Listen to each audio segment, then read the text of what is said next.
Kādreiz mazliet iedziļinājos jautājumā par to, vai putni dzied tāpēc, ka ir laimīgi.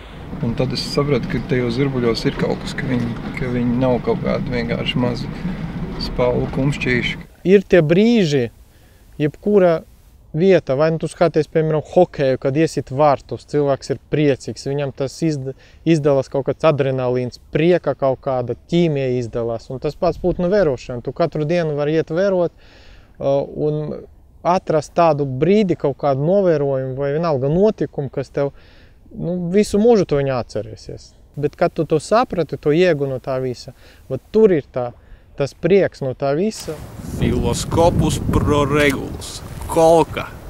Trakais rīts. Viņš tā pastāstā pilnīgi tā kā narkomāts, tādām aizlietām acīm, tādām neko neredzošām un vienkārši aizjoņot tālāk.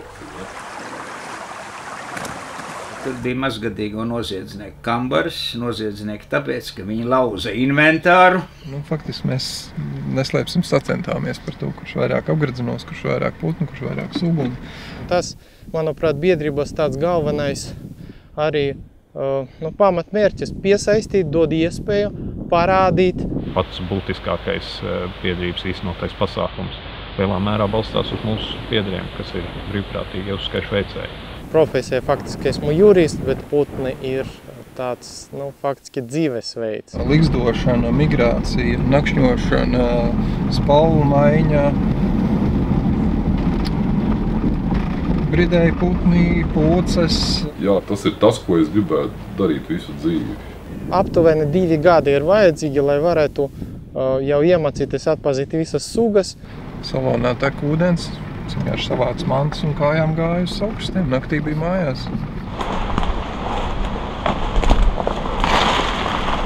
Kāpēc vispār cilvēks to dara? Tas ir kaut kas pirmatnējs. Tā ugunskura maģija lielā mērā tā smarža un dūmu teja un arī tā, kā senāk bija, ka, teiksim, uzkrāja mugursomu plecos un 3 dienas iet kaut kur pa upi, piemēram, ja. Man nav nekāda mantojuma vai kaut kādu neparastu ienākumu, kas man ļautu tā vienkārši to darīt. Tas, ko es radu, nav māksla, bet kaut kādi dabas aizsardzības vai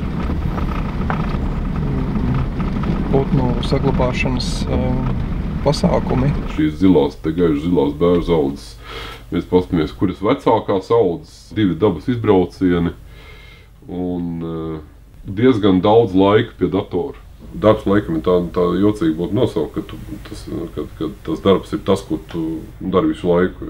Tā ir mana profesija. Es strādāju ar putniem, vajag vietu kaut kādām filmām, mūzikai, kaut kam citam. Vakar bija sēnēs un domāju to labāko metodi, kā izkalkulēt zivsaimniecībai nodarītos zaudējumus sātiņu zivdīķos.